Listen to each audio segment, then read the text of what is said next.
Começamos nossa viagem na ilha de Skye, conhecendo os antigos campos de batalha entre clãs rivais das terras altas escocesas e as maravilhas geológicas e históricas da ilha.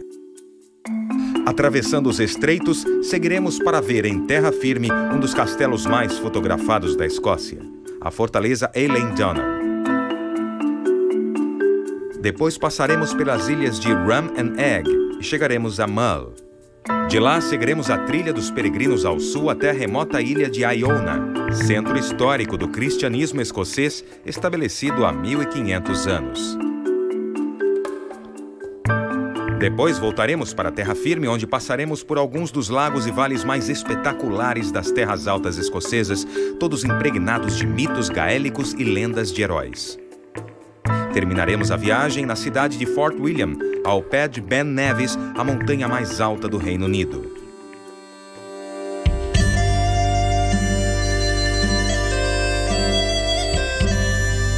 Alguns dizem que a ilha de Skye é uma prova conclusiva de que, ao criar o mundo, Deus estava simplesmente se exibindo.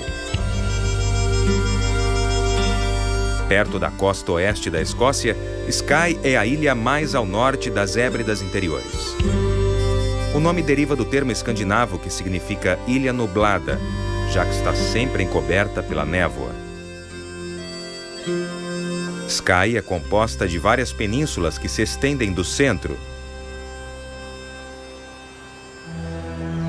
A mais visitada é a península de Trotternish. Esta é Staffin, perto da costa da península. Supostamente é a última ilha da Escócia onde o fazendeiro consegue fazer o gado nadar entre os pastos.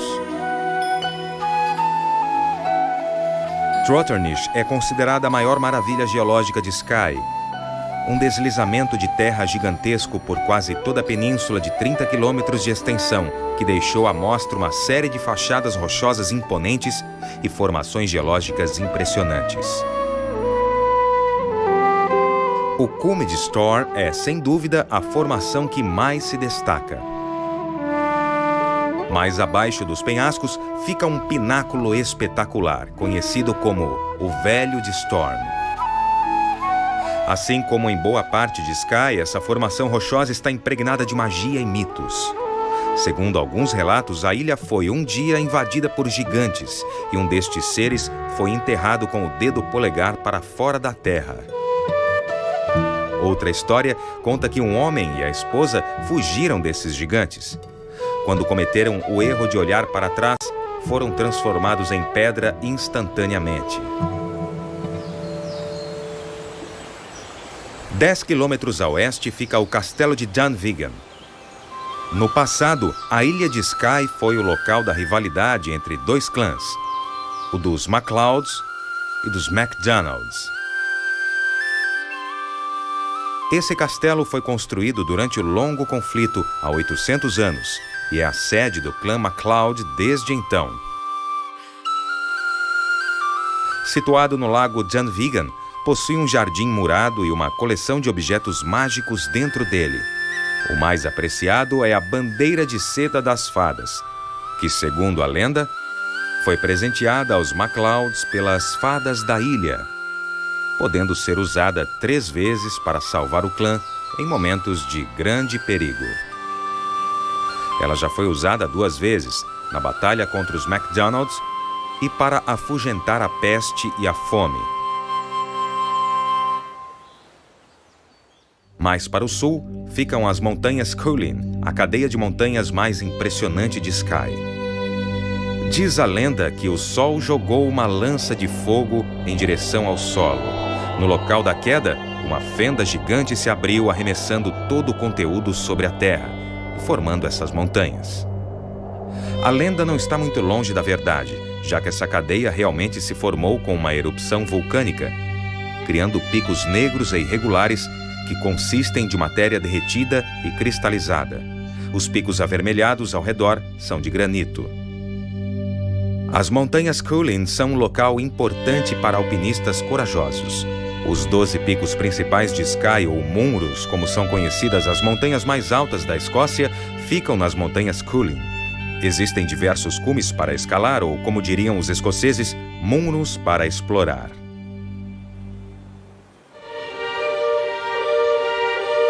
Alguns quilômetros a leste ficam as terras escocesas do outro lado da Ponte de Skye. Polêmica desde o início, a ponte ficava no centro da questão do transporte público no país. Quando foi inaugurada em 1995, o pedágio, que deveria ser de $1 em valores atuais, acabou custando mais de 10 vezes esse preço. Isso resultou em protestos organizados, multas pesadas e inúmeras prisões. No final, os moradores venceram e o pedágio foi cancelado. Em 2008, todas as pontes da Escócia passaram a ter travessia gratuita, uma conquista em parte dos moradores de Skye.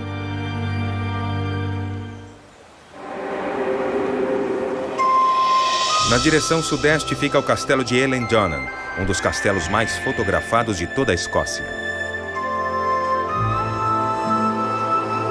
Construído originalmente no século XIII como defesa contra ataques vikings, foi sendo ampliado até 1719.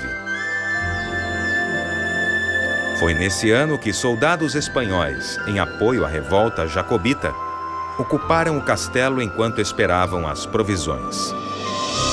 As tropas britânicas bombardearam os espanhóis durante 3 dias, mas as muralhas de 5 metros de espessura os forçaram a invadir o castelo a pé. Quando entraram, os soldados usaram 350 barris de pólvora para destruir a fortaleza. O castelo Elendonnan ficou em ruínas durante 200 anos, até que o tenente-coronel John Macri Gilstrap comprou as terras e a estrutura em 1911, e uma restauração lhe devolveu o antigo esplendor.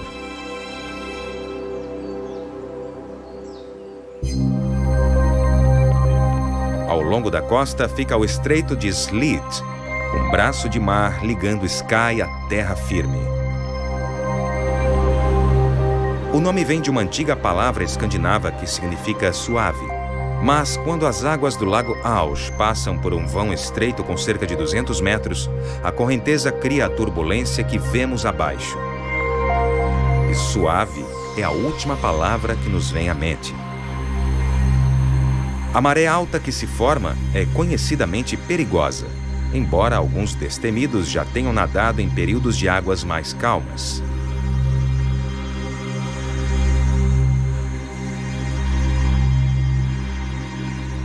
25 quilômetros ao sul, ao longo da costa continental, fica a pitoresca cidade de Mallaig. Nos anos de 1960, era o porto de arenque mais movimentado da Europa. Apesar do tamanho e da população modesta de 800 habitantes, Mallaig ainda é o principal porto pesqueiro comercial da costa oeste da Escócia, além de ser um destino turístico nos meses de verão. De Mallaig, pode-se pegar um ferry na direção leste até a ilha de Rum, formada há 65 milhões de anos após uma erupção vulcânica. Embora pareça um local improvável para se tornar habitado, Rum traz alguns dos primeiros indícios da presença humana na Escócia, como ferramentas com 10 mil anos de idade. Hoje, Rum é administrada pela entidade conservadora Heritage Foundation da Escócia e a maioria dos 20 moradores participa de alguma forma da preservação da ilha no que se refere à vida selvagem e reintrodução de plantas nativas. A sudeste de Rum fica a ilha de Eigg.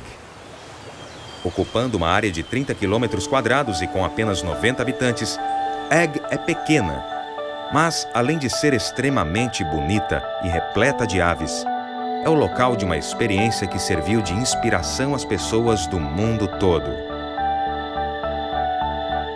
Em 1997, os moradores de Eigg compraram a ilha do proprietário de longa data e desenvolveram uma comunidade singular com base na igualdade e sustentabilidade. Toda a energia da ilha é solar, eólica ou vem de outras fontes alternativas. Com alguns pequenos povoados ao longo da costa, é uma das regiões onde mais se fala gaélico em toda a Escócia. A península de Adnamurchan. Também é o local onde foi descoberto o primeiro barco viking intacto, usado como sepultura, com espada, machado e lança. A geologia desse local é conhecida como caldeira, criada pelo deslizamento de terra após uma série de erupções vulcânicas, nesse caso, há 55 milhões de anos. Nas proximidades, fica o porto pesqueiro de Tobermory, capital da ilha de Mull. Com 3.000 habitantes, é a região mais densamente povoada das Ilhas Hébridas. Com casas em cores vivas, é também um dos lugares habitados mais belos da região. A cidade é rodeada pelas raras águias rabalvas, enquanto golfinhos, baleias e tubarões frades são vistos com frequência no porto e em torno dele. Embora a Tobermory de hoje tenha apenas 200 anos de existência, a área ao redor tem uma história romântica. Diz a lenda que um galeão carregado de ouro da Armada Espanhola encontra-se em algum lugar no fundo do mar, esperando para ser descoberto.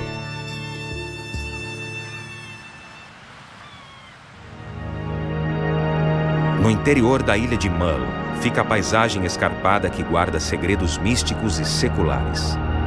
Em uma escavação de 2010, foram encontrados vestígios de um altar celta do século VIII e ossos de monges seguidores do hermetismo que viviam nas proximidades.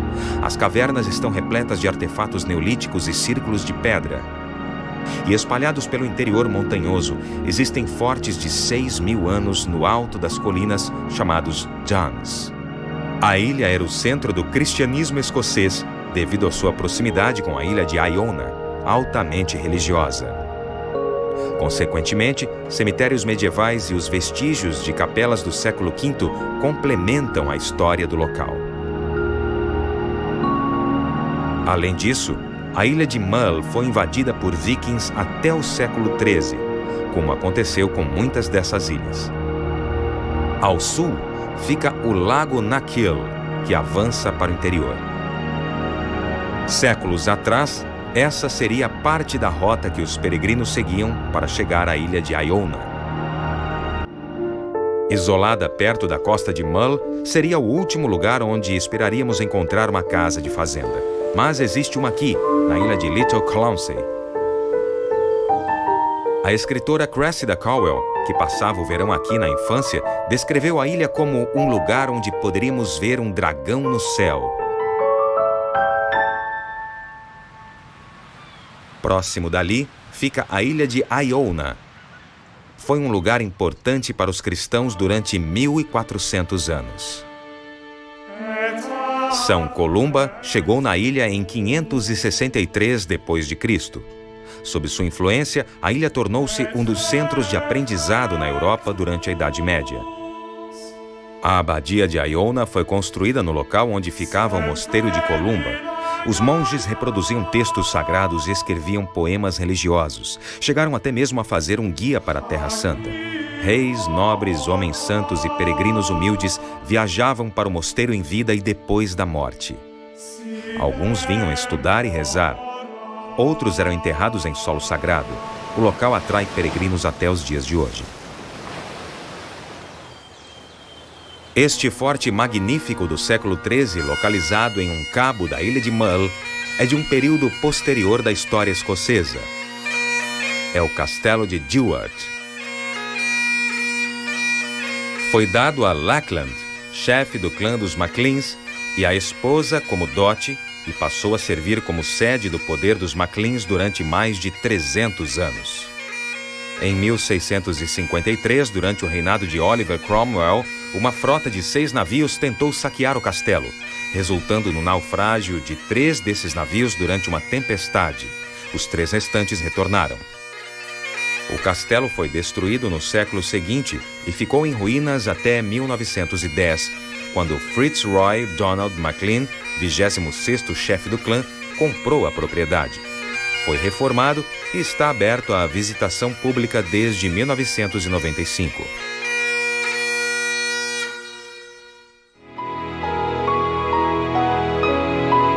Com a paisagem banhada por uma luminosidade impressionante, partimos da ilha de Mull. Aqui, um braço de mar, conhecido como Estreito de Mull, separa a ilha da terra firme. Os barcos ainda transportam passageiros até todas as ilhas visitadas até agora nessa viagem. Atravessando o estreito, chegamos à ilha de Lismore e seu inconfundível farol branco. Com formações distintas de pedra calcária, uma falha geológica passa logo abaixo delas, resultando na paisagem inigualável que vemos aqui. Entre as colinas verdes e irregulares, vivem os 146 habitantes da ilha, criando gado e rebanho sobre as densas camadas de história. A caminho da terra firme fica a Baía de Ardmurknish, onde somos lembrados de um elemento comum na história dessas ilhas, os vikings. Os barcos vikings, como essa réplica, chegaram nas ilhas escocesas por volta do ano 800 d.C. e navegaram por lagos e mares durante 500 anos, impondo seu domínio por meio de puro terror e violência. Eles destruíram os reinos sofisticados dos Pictos e Escotos no poder até então e reduziram essa civilização a ruínas. Os vikings foram finalmente expulsos por volta do século XIII.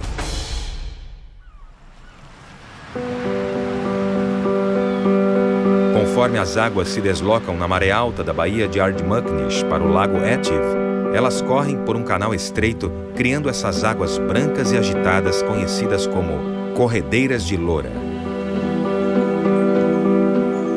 No ponto em que o lago avança cerca de 25 quilômetros para o interior, as águas são mais calmas e encantadoras, desembocando no lago Leven, majestosamente iluminado.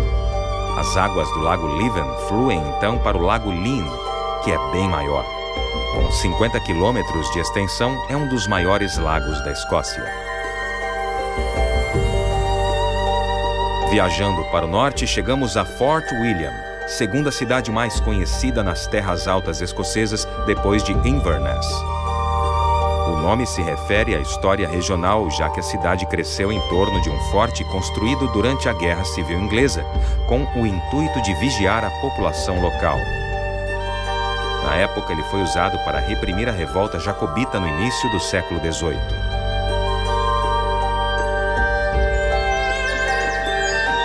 Jacobite é o nome dessa locomotiva a vapor em homenagem a essa mesma revolta.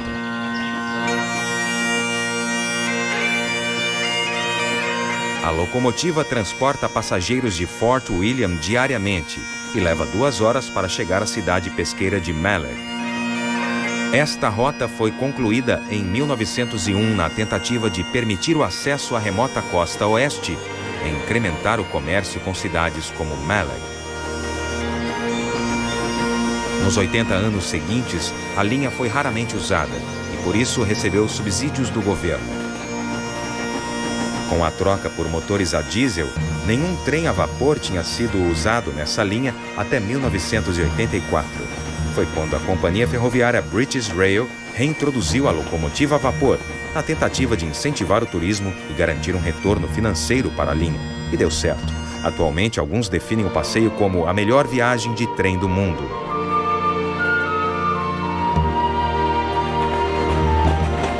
Os passageiros têm uma vista deslumbrante de muitas das ilhas que vimos nessa viagem, do lago mais profundo da Escócia, da montanha mais alta da Grã-Bretanha e do cenário de filmes como Highlander e Momento Inesquecível.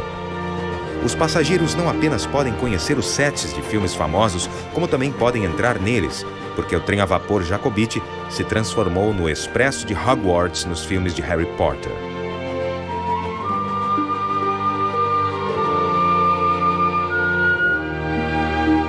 Mas talvez a vista mais impressionante da janela do trem seja Ben Nevis. Erguendo-se em Fort William, é a montanha mais alta da Grã-Bretanha, com 1.350 metros de altura.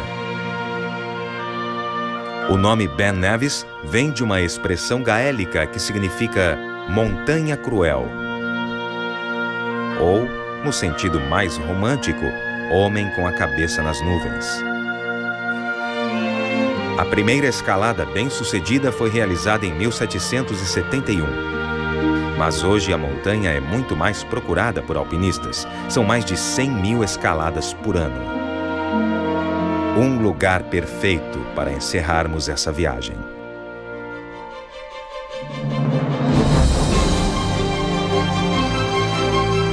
Versão brasileira, DPN Santos.